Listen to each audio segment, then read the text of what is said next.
Hello and welcome to the Midweek Conversation at First Baptist Sweetwater, where we strive to be the first responders of God's love.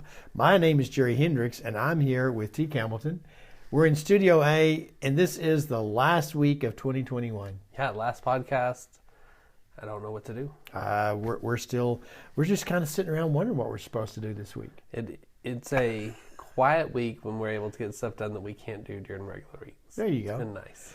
It is nice. A different pace, I guess, Right. is what we're saying there. And we're all about pace here. Yes. That's important. And we've had a really good pace to finish off this year. A really quick pace, yes. Yeah, it's been good. What I thought, T, is that we could do a year in review, and then I don't know if we should do a year looking forward. Oh. Or do we wait? Like maybe one thing. But I wouldn't do all the whole year. Let's do a year in review. Okay, year in review. What are we going to do? It's been an interesting year. It was. Coming off a pandemic. Weren't sure how things would look. Wasn't sure how people coming back together. But one thing I think we learned is that people are ready to gather. So potlucks, things like that, they went really well and maybe surprised us a little. Well, I think as we've gone through the year and kind of approached this latter part of the season, and we did have that at the table fellowship, and the attendance really was greater than we expected. Right. And by that, I mean, it wasn't so much the number of people, but the number of people who were in church and came downstairs. Right. It was just a high percentage of folks, and it was a really good experience. But then, we had our anniversary meal, and we had a lot of folks there for that. And so I know that there's still a lot of the new virus that is getting people around the world. We seem to be sheltered a bit, at least tracking with our numbers here in Nolan County from that. Even though we do go other places during the holidays, but it has been a very good end of the year for us. Right.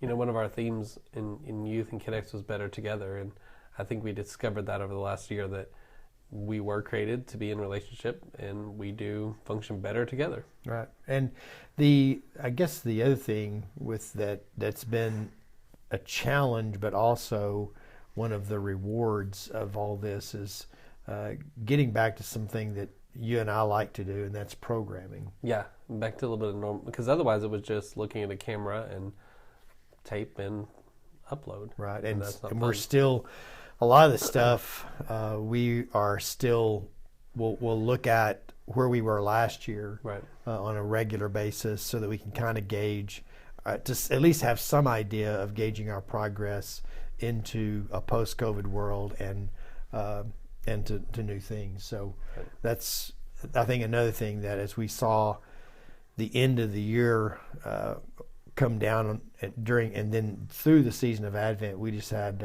some really good week-to-week experiences.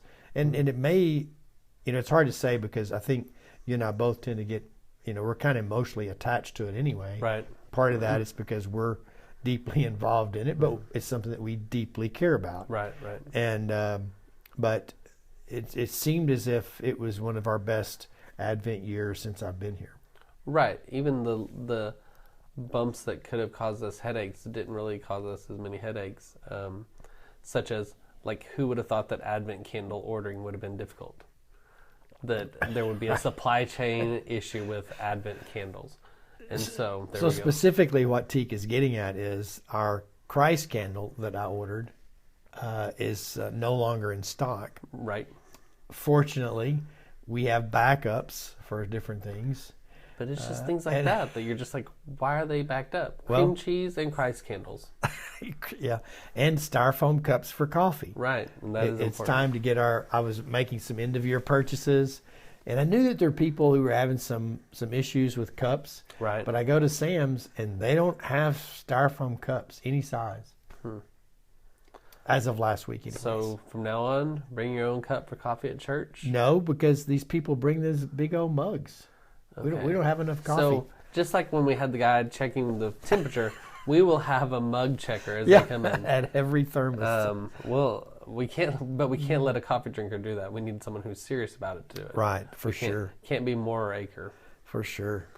So, okay. So, yeah. So, those are interesting things. But again, getting Christ Candle, it still worked out. We still have Christ Candle, and it's going to be good. Yeah. And I think when we look at, and we're, last week in our staff meeting, we looked at calendar.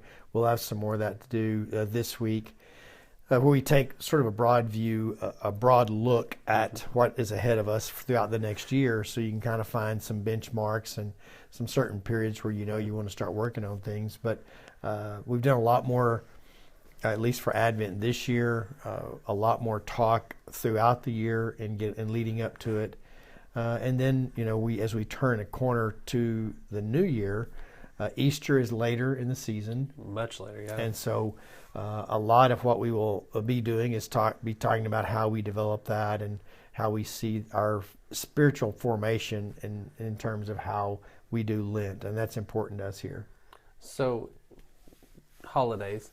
If Thanksgiving is your favorite because it never moves, you know what it's going to be. Right. Easter must be a pain for you. Easter and Ash Wednesday, because it jumps all over the place. It's all over the place. And it's not just, with Christmas, it's just the day of the week. With Easter, right. It's what month it's in. So.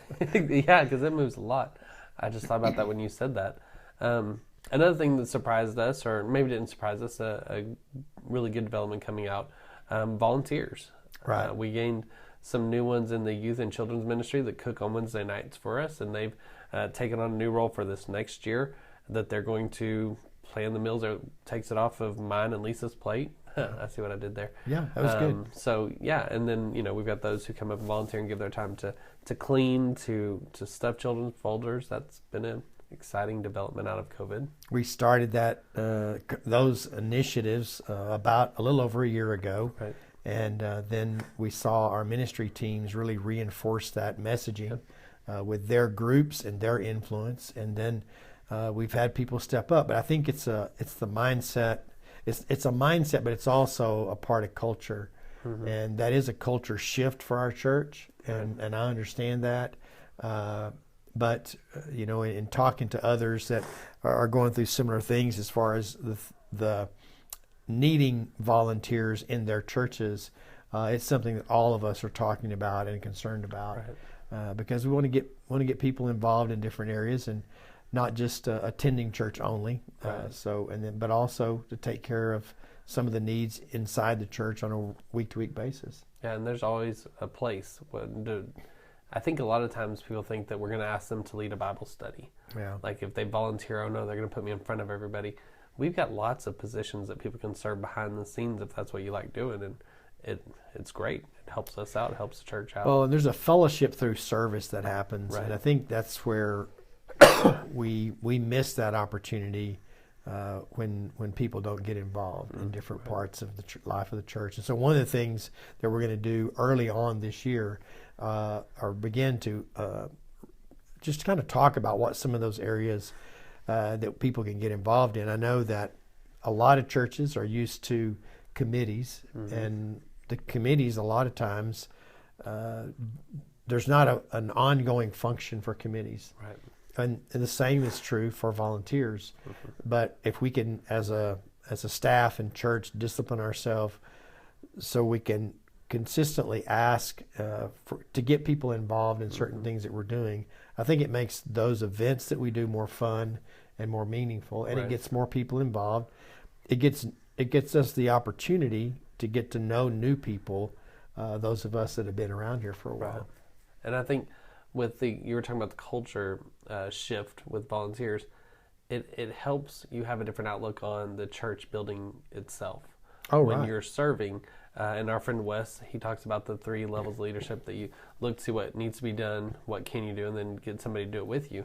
And so it's been fun to watch that people see needs and they say, hey, can I do this? That's how Linda and Michael in the office now. Hey, how about I come up and answer phones on Tuesdays and Wednesdays? Wow, thanks. Appreciate right. that. And yeah, so it's been fun to see those kinds of things develop, and we look forward to seeing more of those things right. As we go into the new year. One of the things that you and we've already talked about this, and I've already shared this with some, but in one of our leadership meetings during COVID, it was a Zoom meeting, right? And we were trying to make sense of what was going on in our world and how our church could respond. and continue to do services. And we just, at that time, I said that I felt like that we wouldn't really know where we stood until the fall of 2022. Right. And at that time, I know most of us were thinking that we would know soon or within, for sure, 2021. Mm-hmm. And, somehow to kind of step back and brace ourselves for a little bit longer journey in all this, it sounded a little bit, maybe off the mark. I mean, it sounded a little bit dramatic, I suppose. Mm-hmm. But as we move toward closing out this year, I think the reality of that is becoming more and more apparent. Right. And that's one of the things that I want us to talk about as we turn a corner on this Sunday and the next few Sundays into the new year, is that I feel like that we really need to set our sights on that being the turning point in our church. Yeah. And I think it's good. I mean, and I sort of alluded to this yesterday. I think we look at this as a turning point in our church, irregardless of what we've been through in terms of a pandemic. Right. I think that's the natural flow of a church ministry, whether we admit it or not, because, budget is usually January, December. Right. But that kickoff to the new year for a church seems to fit the pattern of a school year. Right. So it's not January, you're just getting back from Christmas.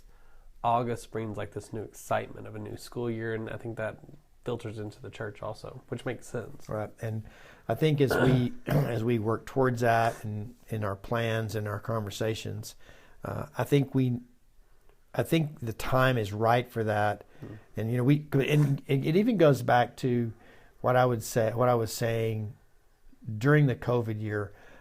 I felt like we were robbed of many things, but one of the things that bothered me most was I felt like my tenure with the church and working with you and Lisa and Jeremy at that time, we'd really come to a really good place. Mm-hmm. where we were able to, to work through things effectively, and I felt like we were going to see things start to flourish. Right. And then we got shut down, and then honestly, we've been scrambling ever since in a lot of ways, and then.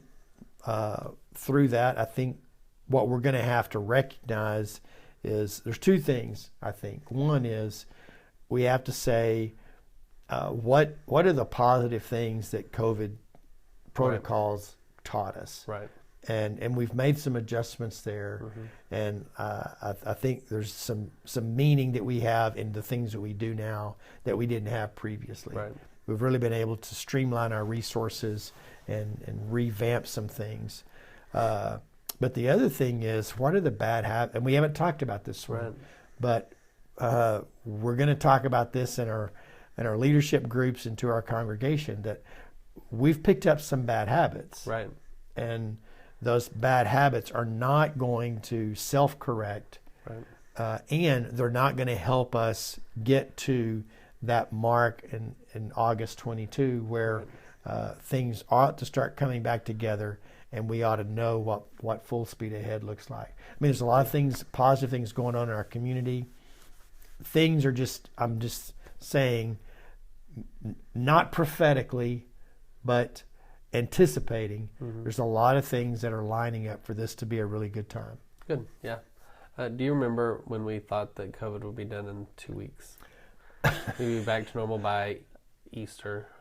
Yeah. Yeah, that was a long time ago. Well, we were fearful of shutting down, and I remember asking someone, and we go, yeah, I was shocked because they said, we're going to have to shut down. Yeah. And then we said how long, and it was like 2 or 3 weeks, and I go, it was unimaginable. Yeah. So. And then we're like 6 months later. Oh, it was, yeah. Yeah, so that's a lot of looking back. Any looking forward? Well, for one, and I spent a lot of time talking about this yesterday. Yes.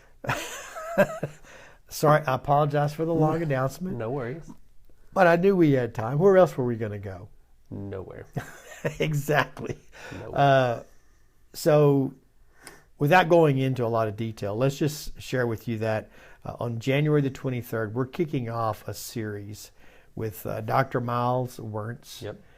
Who teaches at the Baptist Study Center in ACU. He's become a friend. He spoke here once last year, and we've asked him to do a 3-week series. Yep. And talking to him, he said that he would like to do a series. If given the opportunity, he would choose a series on the parables and the kingdom of God, Right. which is what you and I have been talking about for the new year. And so everything just came together real quick. It seemed so natural.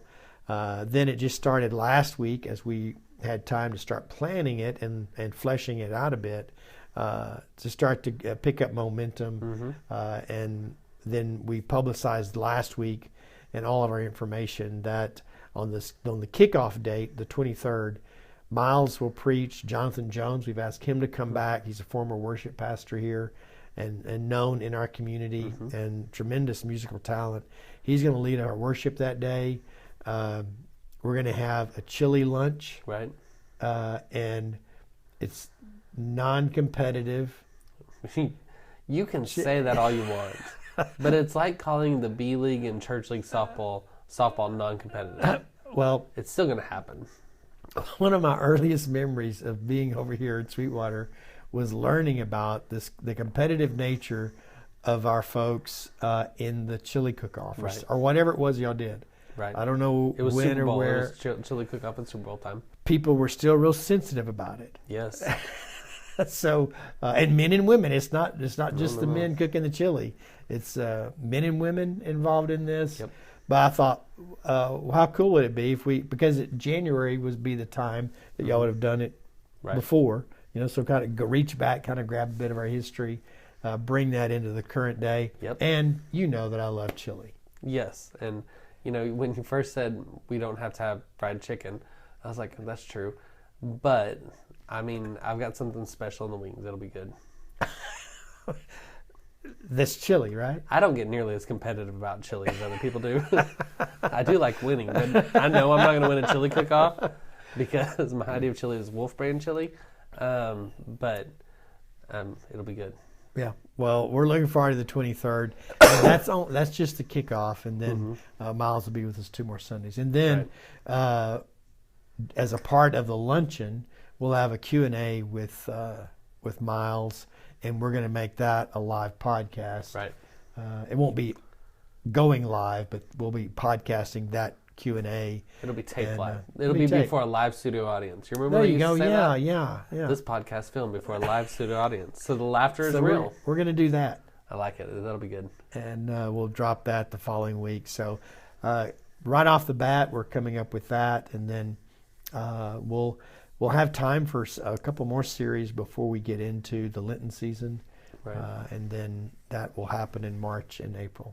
Yes, it will, because it's like, and then Holy Week is always good too. Right, and we've not the Ministerial Alliance has not met yet to talk about those plans. But the last year, years past, the churches that participated would host one.